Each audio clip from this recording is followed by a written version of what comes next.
ओम नमो भगवते वासुदेवाय। ओम नमो भगवते वासुदेवाय।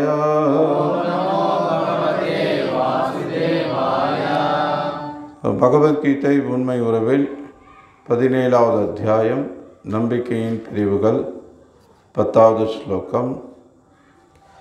திரும்ப சொல்லுங்க. யாத்தயாமம் கதரசம் பூதி பர்யுஷிதம் சயத் உச்சிஷ்டம் அபி சாமேத்யம் भोजनं तामसप्रियम् யாத்தயாமம் சாப்பிடுவதற்கு 3 மணி நேரம் முன்பு சமைக்கப்பட்ட உணவு. கதரசம் சுவையற்ற, பூதி துர்நாற்றமுள்ள, பரியுஷிதம் ஊசி போன, ச மற்றும் யத் எது, உச்சிஷ்டம் பிறரால் உண்ணப்பட்ட உணவின் மீதம், அபி கூட, ச மற்றும் அமேத்யம் தீண்டத்தகாத, போஜனம் உணவு, தாமச தமோ குணத்தில் இருப்பவர்களுக்கு பிரியம் பிரியமானது. மொழிபெயர்ப்பும் பொருளுரையும் வழங்கியவர் அகில உலக கிருஷ்ண பக்தி இயக்கத்தின் ஸ்தாபக ஆச்சாரியர் தெய்வ திரு பக்தி வேதாந்த சுவாமி ஸ்ரீல பிரபுபாதர். மொழிபெயர்ப்பு. உண்பதற்கு 3 மணி நேரத்திற்கு முன்பே சமைக்கப்பட்ட சுவையற்ற, பழைய, ஊசி போன, எச்சில் பட்ட, தீண்டத்தகாத பொருட்களை கொண்ட உணவு தமோ குணத்தில் உள்ள மக்களால் விரும்பப்படுகின்றன. பொருளுரை.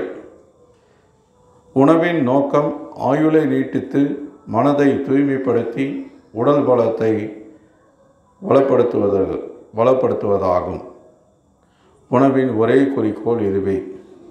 கடந்த காலத்தின் பிற முனிவர்கள் வாழ்நாளை அதிகரிக்கக்கூடியதும் உடல் ஆரோக்கியத்திற்கு உதவக்கூடியதுமான பால் பொருட்கள், சர்க்கரை, அரிசி, கோதுமை, பழங்கள் மற்றும் காய்கறிகளை உணவாக தேர்ந்தெடுத்தனர். இத்தகைய உணவு சத்துவ குணத்தில் இருப்பவர்களுக்கு மிகவும் பிரியமானது. சமைக்கப்பட்ட சோளம், வெள்ளப்பாகு முதலிய இதர உணவு நேரடியாக உண்பதற்கு உகந்தவையாக இல்லாவிடினும் பால் அல்லது வேறு உணவுப் பொருட்களுடன் கலக்கப்பட்டு சுவையூட்டப்படுகின்றன. அதன் பின்னர் அவையும் சத்துவ குணத்தில் இருப்பவையாகிவிடுகின்றன. இந்த உணவுப் பொருட்கள் யாவும் இயற்கையிலேயே மிகவும் தூய்மையானவை. தீண்டத்தகாத பொருட்களான மது, மாமிசம் முதலியவற்றிலிருந்து இவை முற்றிலும் வேறுபட்டவை. 8வது ஸ்லோகத்தில் குறிப்பிடப்பட்டுள்ள கொழுப்பு சத்து மிக்க உணவிற்கும் மிருகங்களை கொள்வதால் அடையப்படும் கொழுப்பிற்கும் எந்த தொடர்பும் இல்லை. எல்லா உணவிலும் மிகச்சிறந்ததான பாலின் உருவில் மிருகத்தின் கொழுப்பு நமக்கு கிடைக்கின்றது. பால், வெண்ணெய், பாலாடை கட்டி முதலிய பொருட்கள் மிருகத்தின் கொழுப்பை அப்பாவி மிருகங்களை கொள்வதற்கான தேவை ஏதுமின்றி வழங்குகின்றன. மிருகவதை நடைபெறுவதற்கு ஒரே காரணம் கொடூர மனப்பான்மையே. தேவையான கொழுப்பு சத்தை பாலின் மூலமாக பெறுவது நாகரிகமான வழிமுறை. மிருகங்களை கொள்வது காட்டுமிராண்டித்தனம். பட்டாணி பருப்பு, கோதுமை முதலியவற்றில் புரதச்சத்து தாராளமாக உள்ளது. இது கொஞ்சம் நீண்ட பொருளுரை. இது முதல் ஒரு பத்தி மட்டும் இப்போ படிச்சிருக்கேன். இன்னும் ஒரு 2 பத்தி இருக்குது, அது அப்புறமா படிக்கலாம். नमो विष्णुपादाय कृष्णप्रेष्ठाय भूतले श्रीमते भक्ति विकास स्वामीति नामिने। नमो विष्णुपादाय कृष्णप्रेष्ठाय भूतले श्रीमते भक्ति वेदांत स्वामीति नामिने। नमस्ते सारस्वती देवी गौरवाणी प्रचारिणी निर्विशेष शून्यवादी पश्चाति देशतारिणी। जय श्री कृष्ण चैतन्य प्रभु नित्यानंद श्री अद्वैत गदाधर श्रीवासादि गौर भक्त वृंद। हरे कृष्णा कृष्ण कृष्णा हरे हरे, हरे राम राम राम हरे हरे। हरे कृष्णा।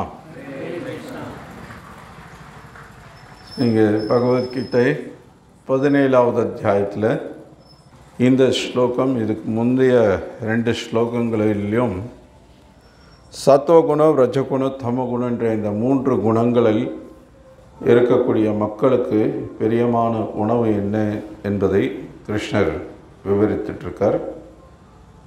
இதுக்கு முன்னாடி 8வது ஸ்லோகத்தில் சொல்கிறார், ஆயுளை நீட்டித்து வாழ்வை தூய்மைப்படுத்தி பலம், ஆரோக்கியம், சுகம் மற்றும் திருப்தியை கொடுக்கும் உணவு சத்துவகுணத்தில் இருப்பவருக்கு பிரியமானவை. இத்தகைய உணவு ரசமுள்ளவையாக, கொழுப்பு சத்தும் ஊட்டச்சத்தும் மிக்கவையாக, இதயத்திற்கு இதமளிப்பவையாக உள்ளன. 9வது ஸ்லோகத்தில் கிருஷ்ணர் ரஜகுண உணவை பற்றி சொல்கிறார். மிகவும் கசப்பான, மிகவும் புளிப்பான, உப்பு நிறைந்த, சூடான, காரமான, உலர்ந்த மற்றும் எரிகின்ற உணவுப் பொருட்கள் ரஜகுணத்தில் இருப்பவர்களுக்கு விருப்பமானதாகும்.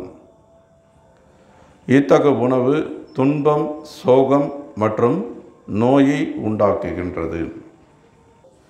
ஆயுளை நீட்டித்து மனதை தூய்மைப்படுத்தி உடல் பலத்தை வளப்படுத்துவதாகும். இதுக்காக தான் உணவு உட்கொள்ளப்படணும். துரதிர்ஷ்டவசமாக இன்றைக்கி பெரும்பாலான மக்களுக்கு இதோட நோக்கம் கூட தெரியறதில்லை.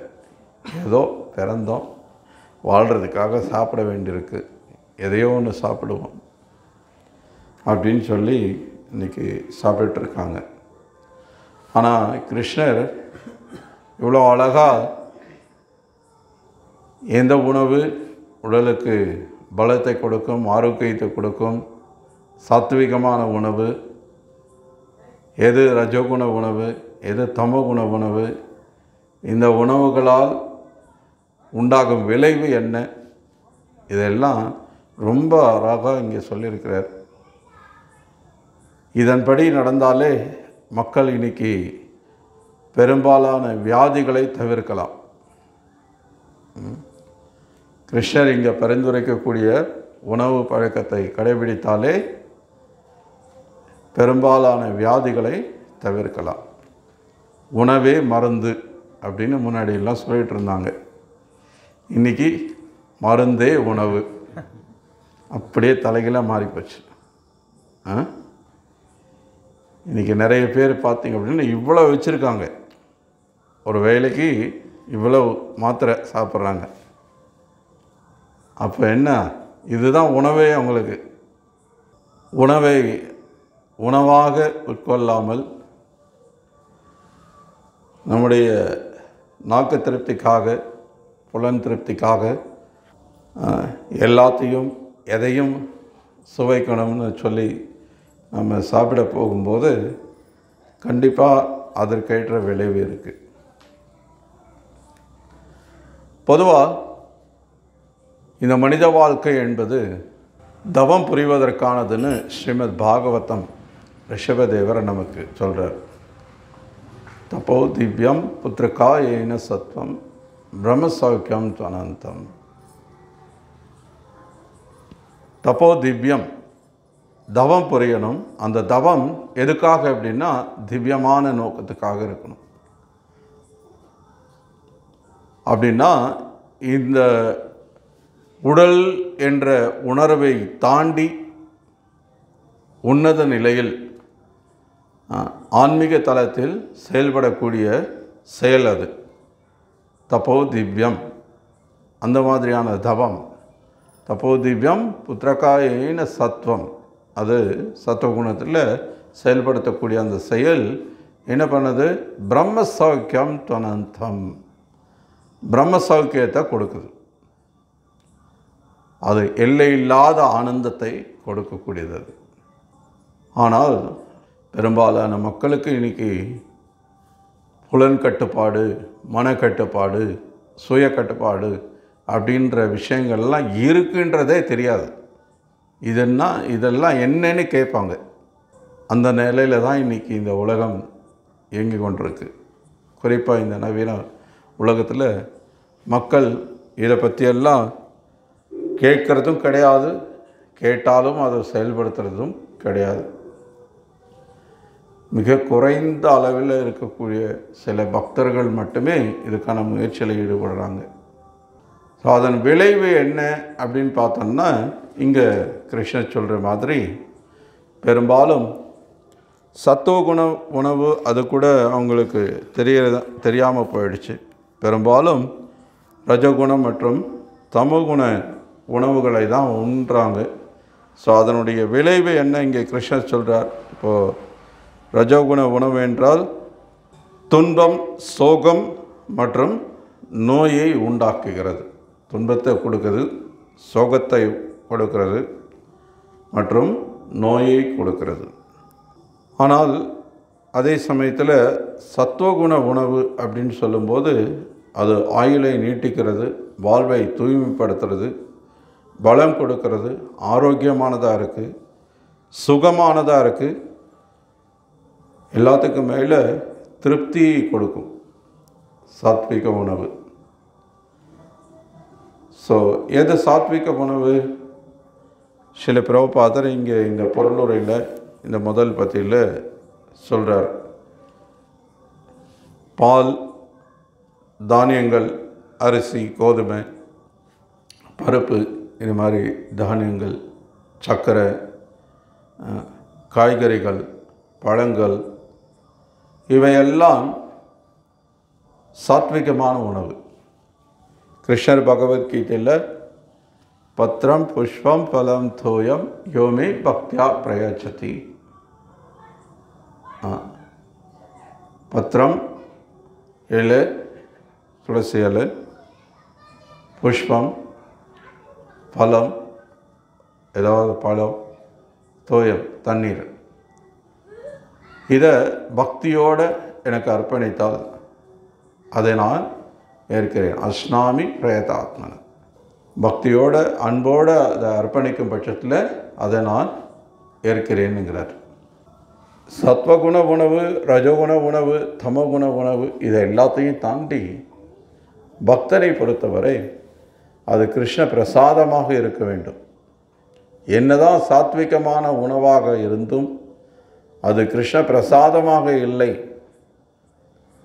கிருஷ்ணருக்கு அர்ப்பணிக்கப்பட்ட உணவாக இல்லை என்னும் பட்சத்தில் அது சுத்த சைவமாக இருக்கலாம், சாத்விகமான உணவாக இருக்கலாம், அல்லது வேகன் மாதிரியான உணவு முறைகளாக கூட இருக்கலாம்.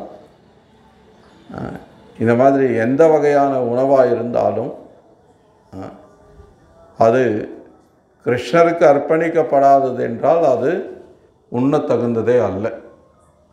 அது ஒரு உணவாகவே பக்தன் பார்ப்பது கிடையாது. ஸோ இப்போ என்ன வித்தியாசம்? ஏன் இந்த தமகுண உணவு, ரஜகுண உணவு பற்றியெல்லாம் ஒரு பக்தன் சிந்திச்சு கூட பார்க்கறது கிடையாது. சாத்விக உணவே அது பிரசாதமாக இல்லை அப்படின்னும் போது, அதை அவன் ஏற்க தயாராக இல்லை அப்படின்றபோது, அப்போது இந்த தமகுண ரஜகுண உணவு பற்றி இங்கே வர்ணிக்கப்பட்டிருக்கு, விவரிக்கப்பட்டிருக்கு. தமகுண உணவுன்னா இப்போ இந்த மாமிசம் போன்ற உணவு, ரொம்ப பழைய ஊசி போன, கருகி போன இந்த மாதிரியான உணவுகள், அல்லது ரஜகுண உணவு எல்லாமே கொஞ்சம் அப்படி ஒரு தூக்கலாக இருக்கும், உரப்பா, காரம், புளிப்பு எல்லாத்தையுமே கொஞ்சம் அதிகமாக தான் போடுவாங்க. இந்த மாதிரியான உணவுகளை பற்றி பக்தர்கள் நினைச்சு கூட பார்க்கறது கிடையாது. காரணம், பக்திக்கு சாதகமானவை இவை கிடையாது. இவை எதுவுமே ரஜகுண உணவோ தமகுண உணவோ ஈவன் சாத்விக உணவோ கூட அது பிரசாதமாக இல்லாத பட்சத்தில், குறிப்பாக கிருஷ்ணருக்கு அர்ப்பணிக்கும் போது அது ரொம்ப சாத்விகமான உணவாக இருக்க வேண்டும். அதுவும் பக்தியோடு செய்யப்பட வேண்டும். ஒரு பக்தன் பிரசாதம் செய்கிறான் அப்படின்னா சமைக்கிறதுக்கு முன்னாடியே காய்கறிகள் வாங்குறதுலேருந்து, பழங்களை வாங்குறதுலேருந்து, அது தானியங்களை வாங்குறதுலேருந்து எல்லாத்துலேயுமே அவன் கவனம் செலுத்துகிறான். இருக்கிறதுலே நல்லதாக தேர்ந்தெடுத்து கிருஷ்ணருக்கு சமைக்க போகிறோன்ற உணர்வோடு அதை நல்லா சுத்தம் பண்ணி அதை கிருஷ்ண உணர்வோடு எவ்வளவு ஆரோக்கியமான முறையில் அதை சமைக்க முடியுமோ அதை சமைச்சு அதை முதல்ல கிருஷ்ணருக்கு நைவேத்தியம் செய்து அதுக்கப்புறம் அதை பிரசாதமாக ஏற்கிறாங்க. இப்போது இந்த பிரசாதம் பக்தனுடைய வாழ்க்கையிலே ரொம்ப ஒரு முக்கியமான ஒரு பங்கு. ஸ்ரீல பிரபுபாதர் அமெரிக்காவில் பிரசாதம் இல்லாத உணவை சாப்பிடக்கூடாது அப்படின்னு சொன்னபோது ஆரம்ப காலத்தில் பக்தர்களுக்கு ரொம்ப சிரமமாக இருந்தது அது. ஆனாலும் நாளடைவில் பிரபுபாதர் குறிப்பாக கருணையோடு அவங்களுக்கு அவரே சமைச்சு கொடுத்து அவங்களுக்கு அந்த பிரசாதத்தினுடைய சுவையில் அப்படியே ஒரு முழு ஈடுபாட்டை கொடுத்து அவங்க அந்த சுவை ரொம்ப கூடிய விரைவில் வளர்த்து கொண்டு பிரசாதம் மட்டுமே சாப்பிட பழகினாங்க. ஸோ இந்த கிருஷ்ண பிரசாதம் என்பது உண்மையிலேயே அது எளிமையான பிரசாதமாக இருந்தால் கூட, எளிமையாக சமைக்கப்பட்டதாக கூட இருக்கலாம். ரொம்ப நிறைய நெய், நிறைய பாதாம், பிஸ்தா, முந்திரி, அதே மாதிரி எல்லாம் நிறைய ரொம்ப ஆப்புலண்ட்டாக சமைச்சாதான், நிறைய செலவு பண்ணி சமைச்சாதான் பிரசாதம் சுவையாக இருக்கணுன்றது கிடையாது. ரொம்ப எளிமையான சமைக்கப்பட்ட உணவாக கூட இருக்கலாம். ரொம்ப முக்கியமான ஒரு விஷயம் என்ன அப்படின்னா பக்தியோடு செய்யப்படணும். பக்தி இல்லாத என்ன செஞ்சாலும் கிருஷ்ணர் அதை ஏற்றுக்கொள்ள மாட்டார். மகாபாரதத்தில் ரொம்ப பிரபலமான ஒரு சம்பவம் உங்களுக்கு தெரியும், நிறைய முறை கேள்விப்பட்டிருப்பீங்க. கிருஷ்ணர் ஹஸ்தினாபுரத்துக்கு வர்றார். அங்கே ஒரு பக்கம் துரியோதனன் கிருஷ்ணருக்காக பெரிய விருந்து செஞ்சு காத்துட்ருக்கான், கிருஷ்ணரை அழைச்சிருக்கான், கிருஷ்ணரை சாப்பிடுவாருன்னு. இன்னொரு பக்கம் பார்த்திங்கன்னா இங்கே விதுரர் தன்னுடைய மனைவியோட கிருஷ்ணரை சந்திக்கிறதுக்காக காத்திருக்காங்க. இங்கே வந்த உடனே அவங்க மனைவி என்ன பண்ணுறாங்க, கிருஷ்ணருக்கு வாழைப்பழம் கொடுக்குறாங்க.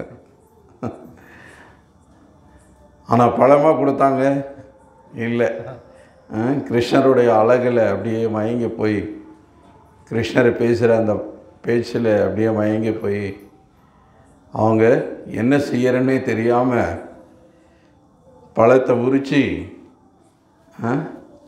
பழத்தை போட்டுட்டு தோலை கொடுக்குறாங்க. கிருஷ்ணரும் ஒரு வார்த்தை எதுவும் சொல்லாமல் அதை வாங்கி சாப்பிட்றார். அப்போ அங்கே என்ன இங்கே முக்கியமான விஷயமா இருக்குது, என்ன சமைக்கிறோன்றது கிடையாது, எவ்வளவோ ஆடம்பரமான பொருட்களை கொண்டு நம்ம சமைக்கிறோன்றது கிடையாது, எவ்வளோ நிபுணத்துவம் வாய்ந்த சமையல்காரர் சமைக்கிறார், அதெல்லாம் இங்கே பொருட்டே இல்லை. ஒரு பக்தர் சில பிரபார் நிறைய முறை இந்த பத்திரம், புஷ்பம், பலம், தோயம் ஸ்லோகத்தை மேற்கோள் காட்டும்போது சொல்வார், உலகத்திலேயே ரொம்ப ஏழ்மையான நிலையில் இருக்கிற ஒருத்தர் கூட கிருஷ்ணருக்கு என்னால் எதுவும் பண்ண முடியாதுன்னு சொல்ல முடியாது. ஏன்னா இதை எளிமையாக ஒரு கிளாஸ் தண்ணி உங்களால் பண்ண முடியாதா, துளசி இலை அர்ப்பணம் பண்ண முடியாதா, ஒரு பழம், அப்படி எங்கேயாவது ஒரு மரம் இருந்ததுன்னா ஒரு 2 கொய்யா பழம் பகவானுக்கு படைக்க போகிறாங்க கொடுங்கன்னா மாட்டேன்னு யாராவது சொல்லிட போகிறாங்களா என்ன? இந்த மாதிரி எளிதாக உலகத்திலேயே ரொம்ப ஏழ்மையான நிலையில் இருக்கிறவர் கூட கிருஷ்ணருக்கு நிவேத்தியம் செய்ய முடியும். சாஸ்திரம் என்ன சொல்லுதுன்னா, ஈவன் நீங்கள் அது கூட செய்ய முடியாத நிலையில் இருக்கீங்கன்னு வைங்க, அப்போ கூட நீங்கள் கிருஷ்ணரை திருப்திப்படுத்தலாம்.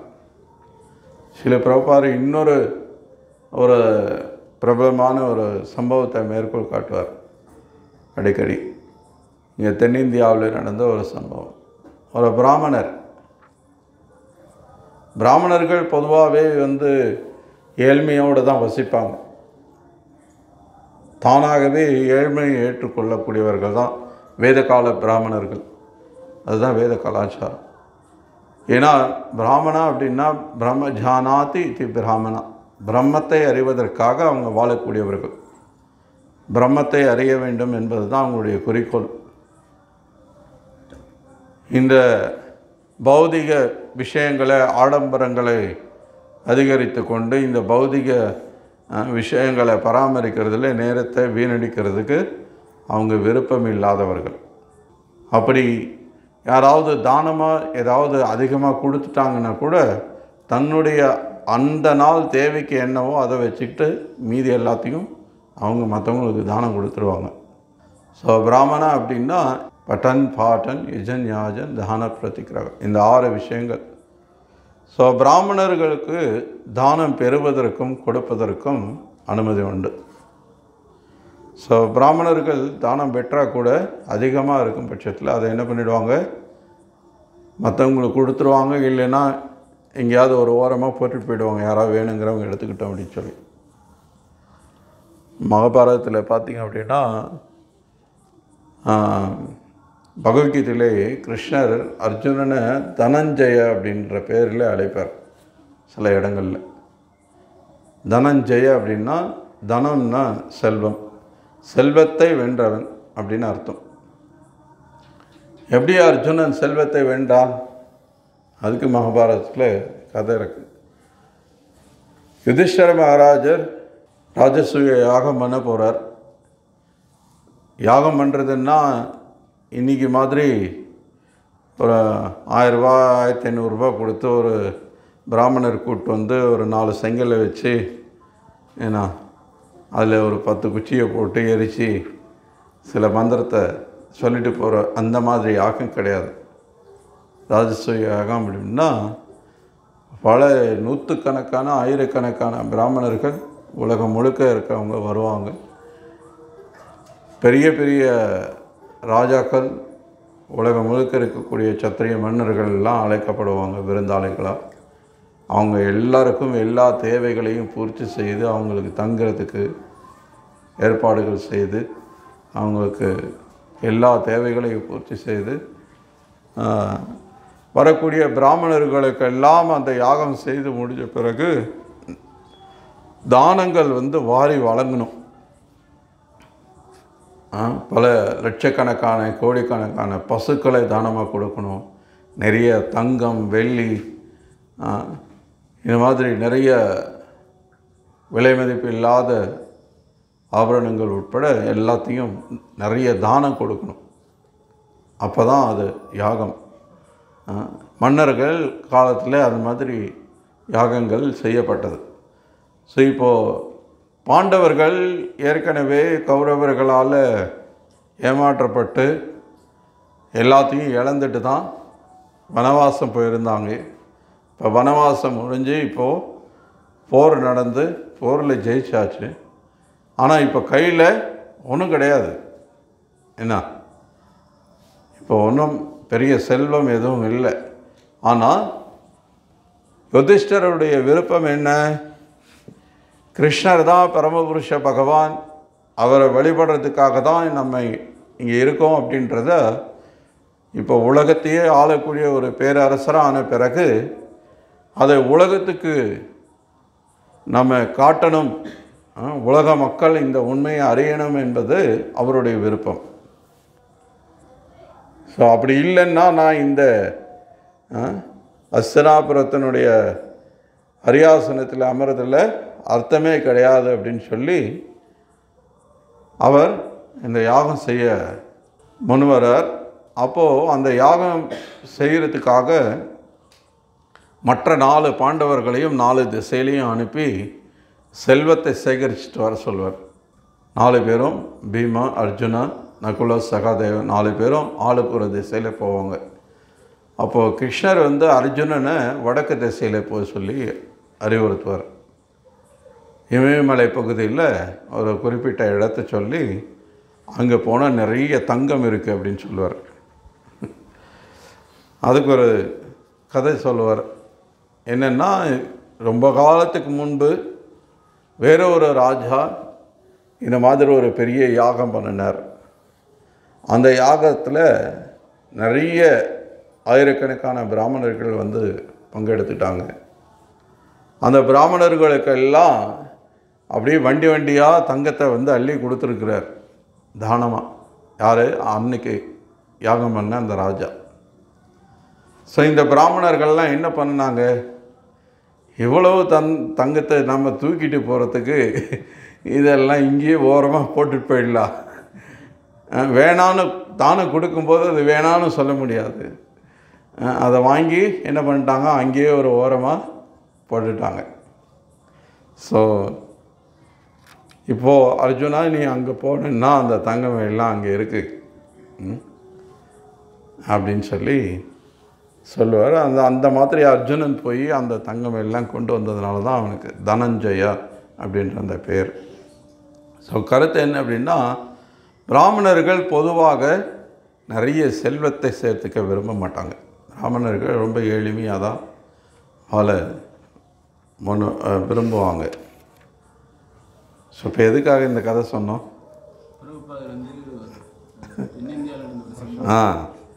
ஒரு பிராமணர் ரொம்ப ஏழ்மையான நிலையில் இருக்கிறார். அந்த பிராமணர் பகவானுக்கு பெரிய கோயில் கட்டி விக்கிரக பிரதிஷ்டை பண்ணி நிறைய விதவிதமான உணவுகள்லாம் சமைச்சு பகவானுக்கு நைவேத்தியம் பண்ணி பகவானை திருப்திப்படுத்தணும்னு ஆசைப்படுறார். ஆனால் அவருக்கு அதுக்கான வழிமுறை வழி இல்லை. ஏன்னா அவர் ரொம்ப ஏழ்மையான நிலையில் இருக்கிறார். ஸோ அதனால் என்ன பண்ணுறார், தன்னுடைய மனதிலேயே எல்லாத்தையும் செய்கிறார். பகவானுக்கு கோயில் கட்டுறதுலேருந்து பிரதிஷ்டை பண்ணி அபிஷேகம் பண்ணி எல்லாம் பண்ணி பகவானுக்கு நைவேத்தியம் பண்ணுற வரைக்கும் எல்லாத்தையும் மனசுக்குள்ளேயே அப்படியே பண்ணுறார்.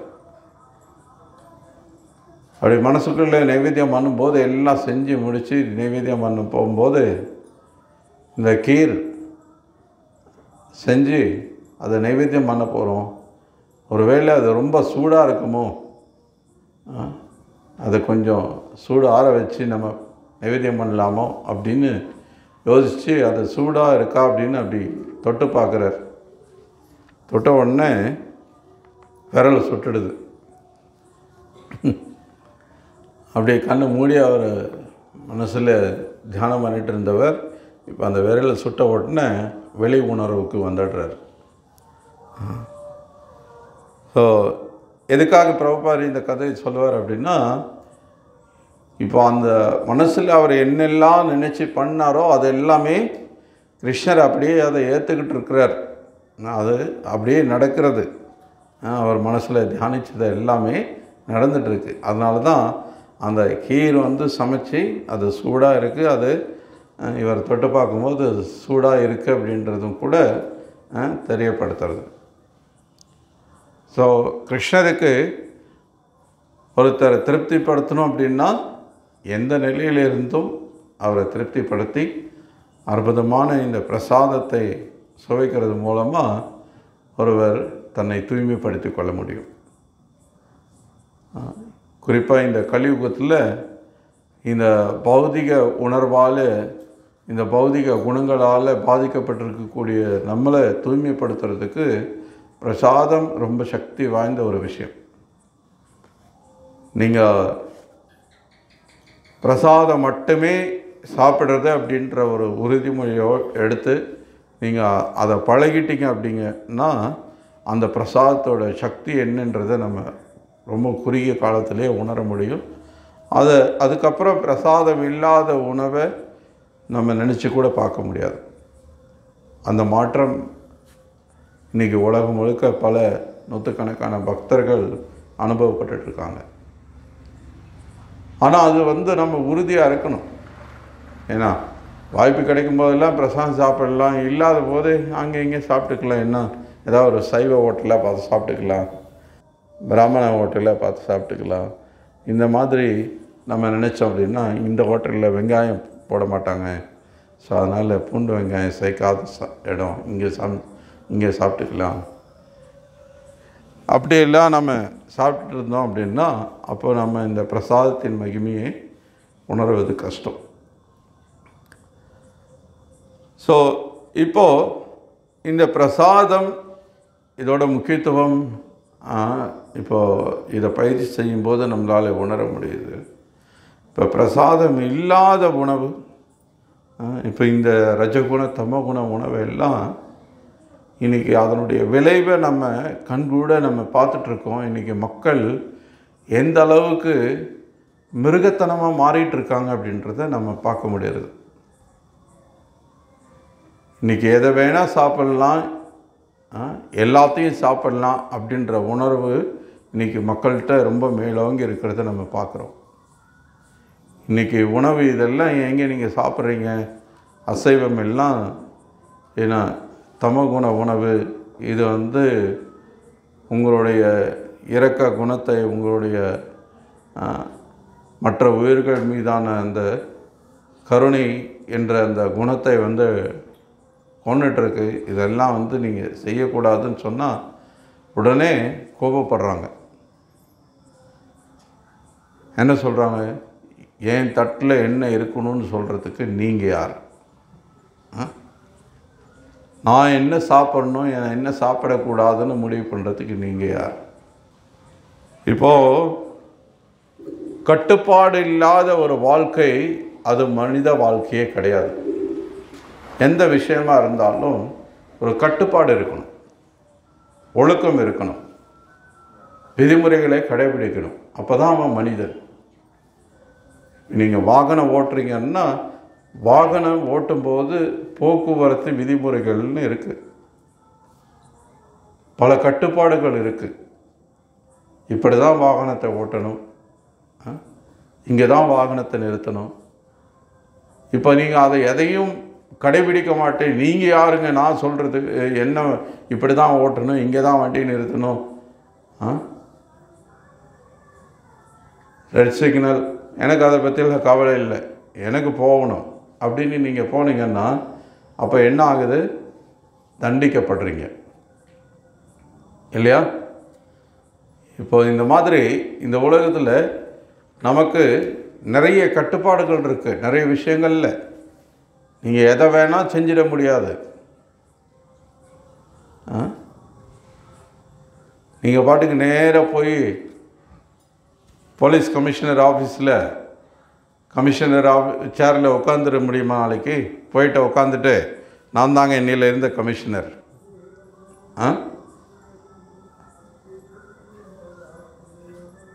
ஏன் எனக்கு உரிமை இல்லையா, நானும் இந்த நாட்டோட பிரஜை தானே அப்படின்லாம் நீங்கள் ஆர்கியூ பண்ணலாம்.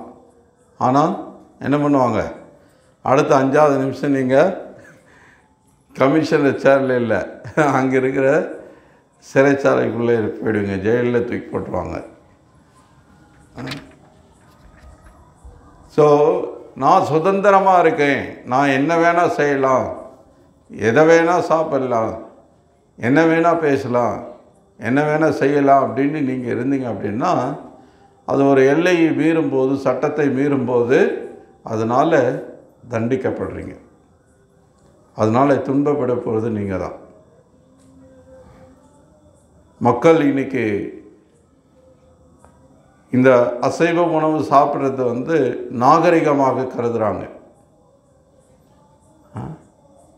ஒரு வேளை கூட அசைவம் இல்லாமல் நான் சாப்பிட்றதே கிடையாதுங்க சொல்கிறது பெருமையாக சொல்லிக்கிறான். ரொம்ப கௌரவமான விஷயமா நினச்சிக்கிறான்.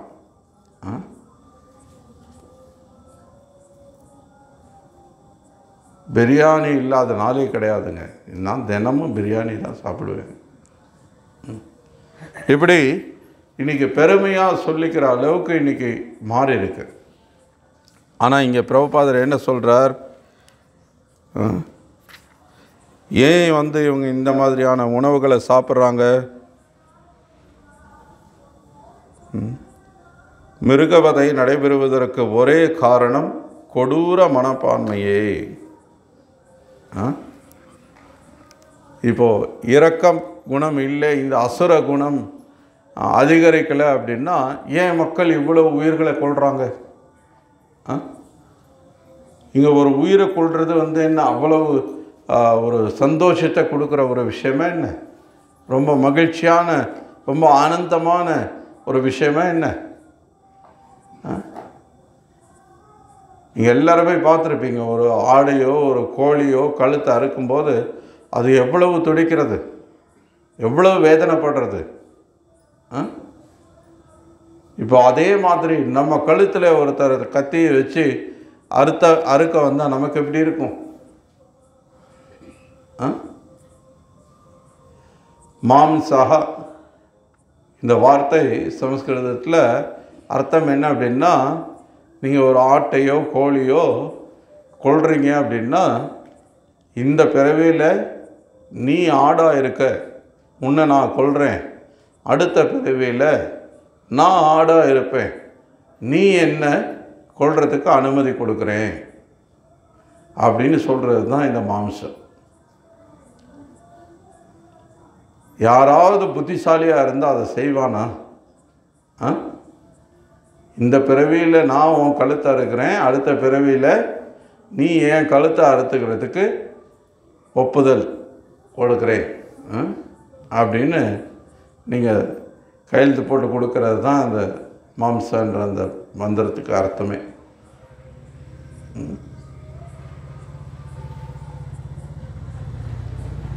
அப்போது என்ன காரணம்? மக்கள் நாளுக்கு நாள் இந்த மாதிரி எதை வேணால் சாப்பிட்றது, ஒரு கட்டுப்பாடு இல்லாமல் சாப்பிட்றது அப்படின்னு வரும்போது மிருகங்கள் ஆகிட்டுருக்காங்க. அசுர குணத்தை வளர்த்துக்கிட்டு இருக்கிறாங்க. மனிதர்களாக இருக்கிறத விட்டு மிருகங்களாக மாறிட்டு இருக்காங்க, அசுரர்களாக மாறிட்டு இருக்காங்க. இரக்கம் என்ற ஒரு விஷயமே இல்லாமல் போயிடுது. இரக்க குணமே கிடையாது.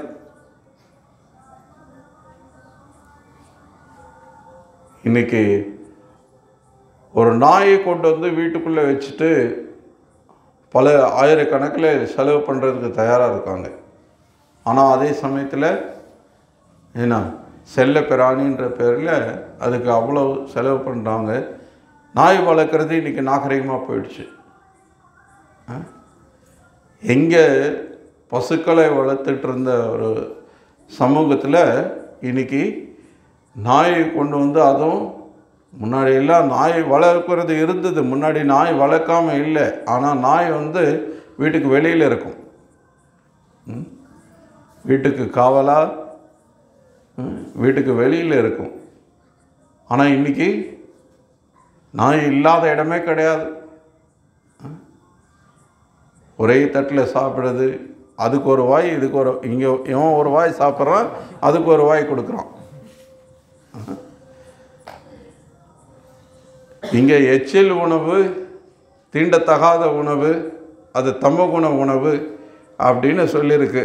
இது மனிதர்கள் சாப்பிட்றதையே எச்சில் உணவுன்னு சொன்னால், நாய் சாப்பிட்றத என்ன சொல்கிறது? இங்கே அது எந்த கேட்டகரியில் சேர்க்கிறது?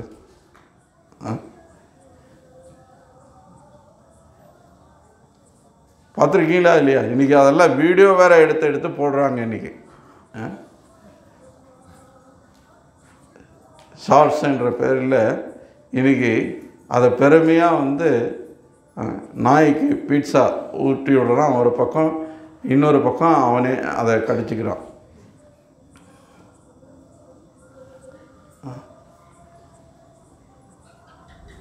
என்ன ஒரு பைத்தியக்கார உலகமாக இன்றைக்கி மாறிட்டுருக்கு பாருங்கள்.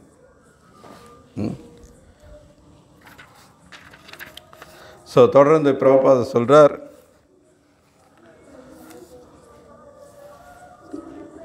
கசப்பான உப்பு கரிக்கின்ற மிகவும் சூடான அல்லது மிளகாய் அதிகமாக சேர்க்கப்பட்ட உணவுப் பொருட்கள் வயிற்றினுள் கபத்தை குறைத்து வியாதிக்கு வழிவகுப்பதால் துன்பத்தை கொடுக்கின்றன. இவை ரஜோகுணத்தின் உணவாகும். பழைய உணவு இருளான தமோகுணத்தைச் சேர்ந்தது. சாப்பிடுவதற்கு 3 மணி நேரத்திற்கு முன்பு சமைக்கப்பட்ட எந்த உணவும் இறைவனுக்கும் படைக்கப்பட்ட பிரசாதத்தை தவிர தமோகுணத்தில் இருப்பதாகவே கருதப்படுகின்றது. ஊசி போவதால் துர்நாற்றத்தை தரும் அத்தகு உணவு தமோகுணத்தில் இருக்கும் மக்களை அடிக்கடி கவருகின்றன. ஆனால் சத்துவகுணத்தில் இருப்பவர்களை வெறுப்பூட்டுகின்றன. இந்த மாதிரியான உணவுகள் சத்துவகுணத்தில் இருக்கவங்களுக்கு வெறுப்படைய வைக்கிறது. எச்சில் பட்ட உணவு முழுமுதற் கடவுளுக்கு முதலில் படைக்கப்பட்டவையாக இருந்ததால் அல்லது சாதுக்களால், குறிப்பாக ஆன்மீக குருவினால் முதலில் உண்ணப்பட்டதாக இருந்தால் மட்டுமே ஏற்றுக்கொள்ளப்பட வேண்டும். இல்லாவிடில் எச்சில் பட்ட உணவு தமோகுணத்தைச் சேர்ந்ததாக கருதப்படுகிறது.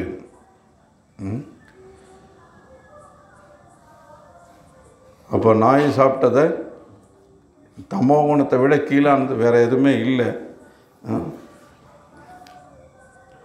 ஆனால் இதெல்லாம் எந்த கேட்டகரியில் சேர்க்கிறதுனே தெரியல. அது தொற்று நோய்களை அதிகப்படுத்துகிறது.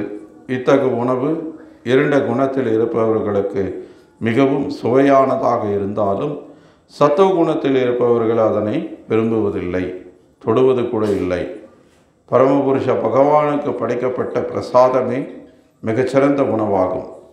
காய்கறிகள், மாவு மற்றும் பாலினால் தயாரிக்கப்பட்ட உணவுப் பொருட்களை பக்தியுடன் படைக்கப்படும் போது அவற்றை நாம் ஏற்றுக்கொள்வதாக பரமபுருஷ பகவான் பகவத்கீதையில் கூறுகிறார். பத்ரம் புஷ்பம் பதம் தோயம். பரமபுருஷ பகவானால் ஏற்றுக்கொள்ளப்படும் பொருட்களில் பக்தியும் அன்புமே தலை சிறந்தவை என்பது உண்மையே. இருப்பினும் பிரசாதமானது ஒரு குறிப்பிட்ட விதத்தில் தயாரிக்கப்பட வேண்டும் என்றும் குறிப்பிடப்பட்டுள்ளது. சாஸ்திர விதிகளின்படி தயாரிக்கப்பட்டு பரமபுருஷ பகவானுக்கு படைக்கப்பட்ட பிரசாத உணவு நீண்ட நெடுங்காலத்திற்கு முன்பு தயாரிக்கப்பட்டிருந்தாலும் கூட ஏற்றுக்கொள்ளத்தக்கதாகும். ஏனெனில் அது தெய்வீகமானதாகும். எனவே உணவை களங்கமற்றதாக சாப்பிடத்தக்கதாக மாற்றும் எல்லாருக்கும் சுவையானதாக மாற்ற ஒருவன் அதனை பரமபுருஷ பகவானுக்கு நைவேத்தியம் செய்தல் அவசியம். ஸோ இங்கே சில பிரபார் என்ன சொல்கிறார், பகவானுக்கு அர்ப்பணிக்கப்படும் போது அதில் அன்பும் பக்தியும் ரொம்ப முக்கியமான விஷயம் அப்படிங்கிறார். இப்போ ஏன் பக்தர்கள் பிரசாதம் இல்லாத உணவை ஏற்பதில்லை? என்ன காரணம்? என்ன ஆகும் பிரசாதம் இல்லாத உணவு சாப்பிட்டா?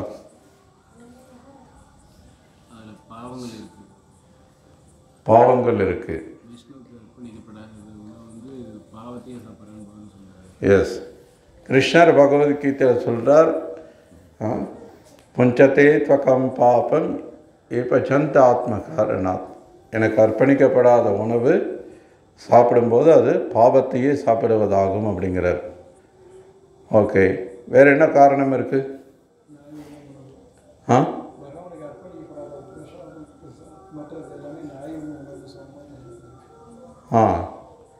ஓகே,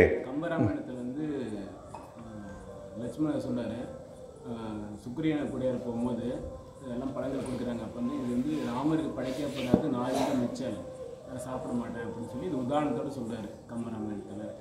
நாய் உண்ட மிச்சல், அதெல்லாம் நான் சாப்பிட மாட்டேன், ராமர் உண்ட மிச்சல் தான் நான் சாப்பிடுவேன். ஓகே, ஸோ நாய் உண்ட உணவாக கருதப்படுது. ஓகே, பட் வேறு என்ன காரணம்? அது வந்து அவருடைய உணர்வை வெளிப்படுத்துகிறார். ரொம்ப முக்கியம். பக்திக்கு வந்து அது பக்தி செய்யறதுக்கு அனுகூலமாக இருக்கும். ஓகே, அது கிருஷ்ண பிரசாதம் சாப்பிட்றதுக்கு. ஏன் சாப்பிடக்கூடாதுன்றது? சாப்பிட்டா பக்திக்கு அனுகூலமானது. சாப்பிடக்கூடாதது ஏன் அப்படின்னா, ஏன்னா அதே காரணம், பக்திக்கு பிரதிகூலமானது, பக்திக்கு உகந்தது கிடையாது. காரணம், சரி இப்போ நம்ம என்ன பண்ணிகிட்ருக்கோம்? பக்தின்றது என்ன? பௌதிக உணர்விலிருந்து கிருஷ்ண உணர்வாக நம்முடைய உணர்வை மாற்றுவது தான் பக்தி. இப்போ நம்ம காலையில் எழுந்திருக்கிறோம், மங்கள ஆரத்தி செய்கிறோம், ஹரே கிருஷ்ணா ஜெபம் பண்ணுறோம், நம்ம பகவானுக்கு பலவிதமான சேவைகள் செய்கிறோம், பகவத்கீதை கேட்குறோம், பாகவத்தை கேட்குறோம், ஜெபம் பண்ணுறோம், பிரச்சாரம் பண்ணுறோம், புத்தக விநியோகம் பண்ணுறோம், கோயில் கட்டுறோம். இது எல்லாமே எதுக்காக? நம்ம கிருஷ்ண உணர்வில் இருக்கணுன்றதுக்காக. நம்ம பௌதிக உணர்வில் பணம் பணம் பணம்னு மற்றவங்கள மாதிரி ஓடி போய் பணத்துக்காகவும் பெயர் புகழ் பதவிக்காகவும் இந்த பௌதிக உலக லாபங்களுக்காக இருக்கக்கூடிய அந்த உணர்வை முற்றிலுமாக மாற்றி கிருஷ்ண உணர்வாக மாற்ற முயற்சிப்பது தான் இந்த பக்தி. நம்ம எப்பவும் கிருஷ்ண உணர்வோடு இருக்கணும்னு நம்ம செய்யக்கூடிய வழிமுறை தான், அந்த பயிற்சி தான் இந்த பக்தி. அப்போது நம்ம என்ன செய்கிறோமோ அது எல்லாமே நம்ம உணர்வை பாதிக்கக்கூடியதாக இருக்குது. குறிப்பாக உண்ணக்கூடிய உணவு, நாம் உண்ணும் உணவு யார் சமைக்கிறாங்க, அந்த சமையல் என்ன நோக்கத்துக்காக செய்யப்பட்டது,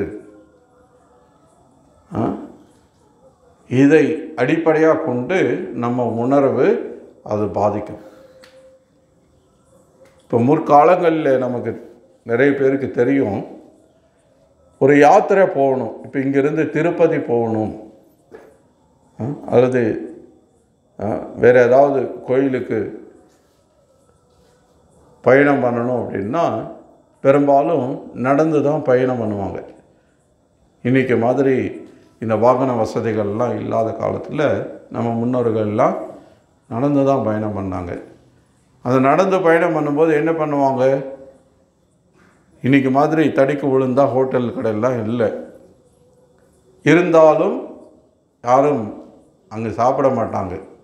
ஏன்னா மக்களுக்கு தெரியும், வெளியில் எங்கேயும் சாப்பிட மாட்டாங்க. காரணம், வெளியில் இருக்கிறவங்க அவங்களுடைய உணர்வு எப்படி இருக்குமோ அதை சாப்பிட்டா நமக்கு உடம்புக்கு ஒத்துக்குமோ ஒத்துக்காதோ, நம்ம உணர்வை பாதிக்கலாம் அப்படின்னு சொல்லி நம்ம கோயிலுக்கு பகவானை சேவிக்கிறதுக்காக போகிறோம், பகவானுடைய கைங்கரியத்துக்காக போகிறோம், பகவானுடைய உணர்வில் இருக்கணும் அப்படின்னா அப்போது அந்த நோக்கத்தோடு சமைக்கப்பட்டதாக இருக்கணும், அந்த உணர்வோடு சமைக்கப்பட்டதாக இருக்கணும். அப்போ தான் அது நம்ம உணர்வை மாற்றாமல் இருக்கும் அப்படின்னு சொல்லி என்ன பண்ணுவாங்க? கட்டிச்சோறு கட்டி மூட்டையா கேள்விப்பட்டது இல்லையா? பார்த்தது இல்லையா நீங்கள்? 3 நாள், 1 வாரம், 10 நாள், எவ்வளோ நாள் ஆனாலும் அதுக்கேற்ற மாதிரி கட்டிச்சோறு மூட்டை கட்டி தூக்கிட்டு போயிடுவாங்க, கெட்டு போகாத மாதிரி. வெளியில் சாப்பிட்ற பழக்கமே கிடையாது மக்களுக்கு. காரணம், மக்களுக்கு தெரியும், இங்கே பிரபுபாதர் சொல்கிற மாதிரி பக்தர்கள் கிருஷ்ணருக்கு எப்படி செய்கிறாங்க? அன்போடும் பக்தியோடும் செய்கிறாங்க. ஸோ சமைக்கிறதுல என்ன மசாலா போடுறோம்? சக்தி மசாலா இருக்குதோ இல்லையோ, பக்தி மசாலா கம்பல்சரி இருந்தாகணும். இல்லைன்னா கிருஷ்ணர் ஏற்றுக்க மாட்டார்.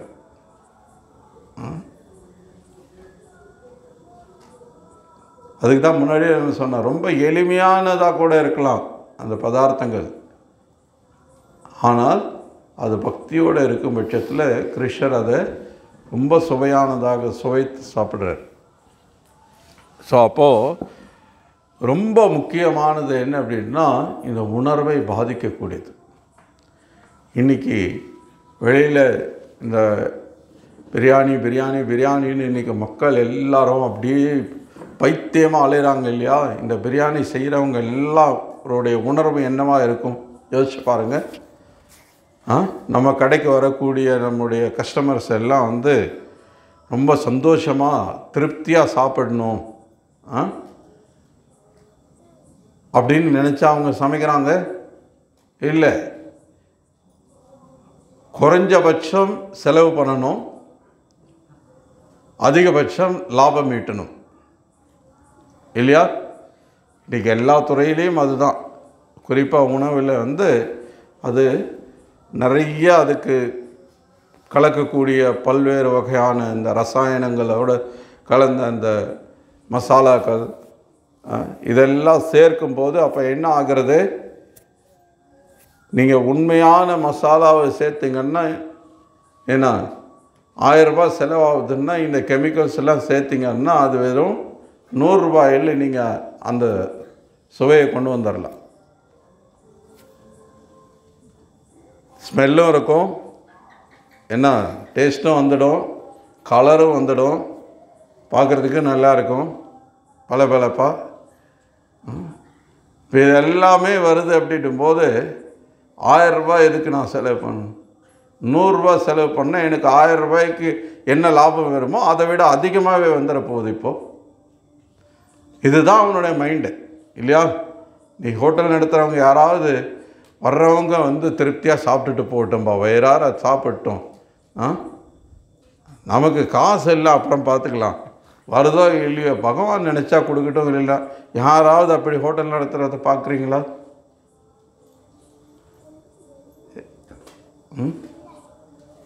அப்போது யோசிச்சு பாருங்கள். இந்த ரோட்டில் வந்து அந்த தவாவில் வந்து அந்த பரோட்டாவை போட்டு அப்படி என்ன ஒரு பக்கம் வேர்வையை சிந்தி அப்படி அந்த கல்லுலேயே போட்டுட்டு அப்படி ஏன்னா ஒரு நாளைக்கு 15 கிலோ 20 கிலோ மைதாவை அப்படி ஏன்னா போட்டு விரட்டி அதை வந்து தட்டி பரோட்டா வாய்க்கணுன்னா அவனுக்கு உடம்பெல்லாம் அப்படியே சுக்குநூறாக உடஞ்ச போன மாதிரி ஆகிடும்.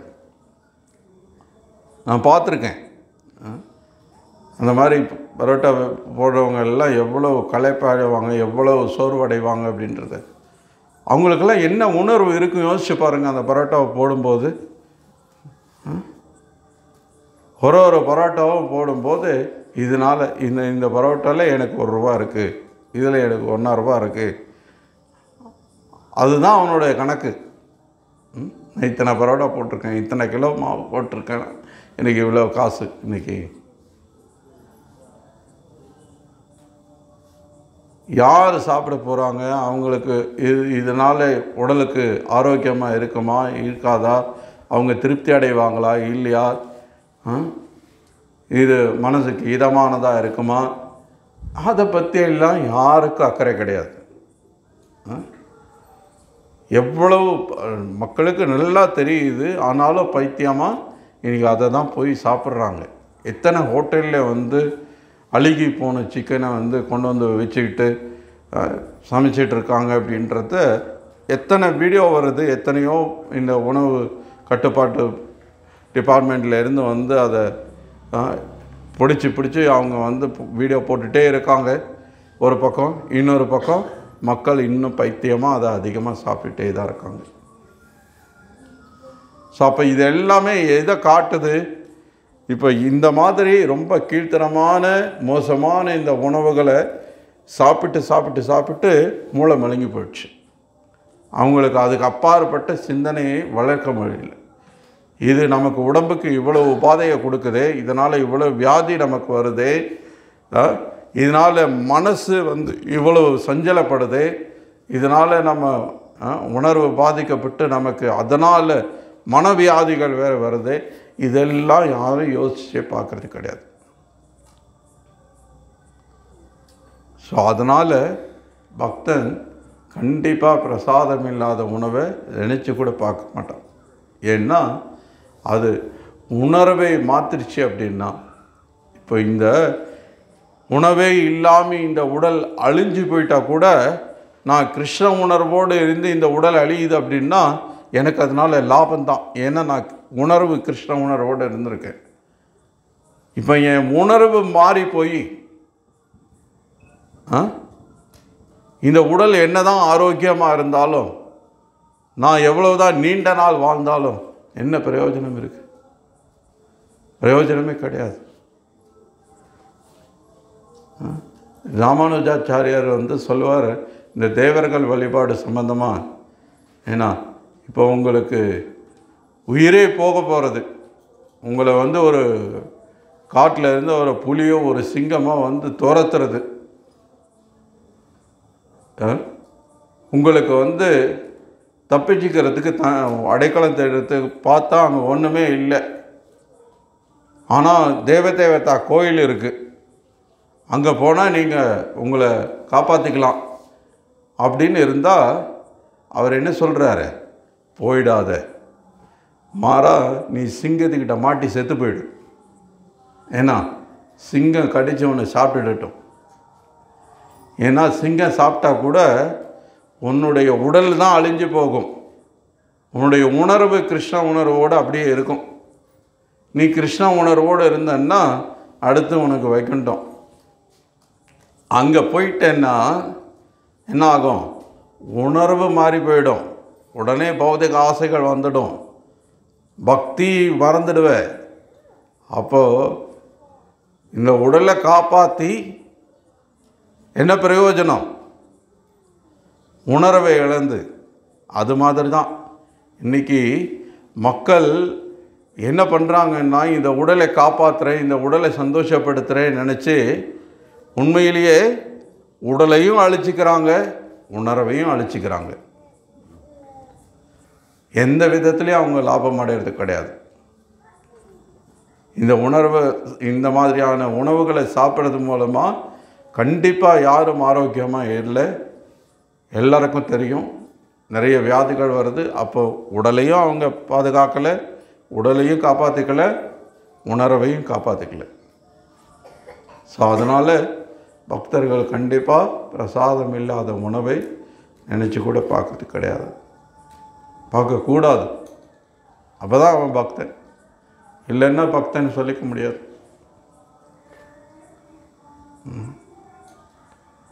ஹரே கிருஷ்ணா.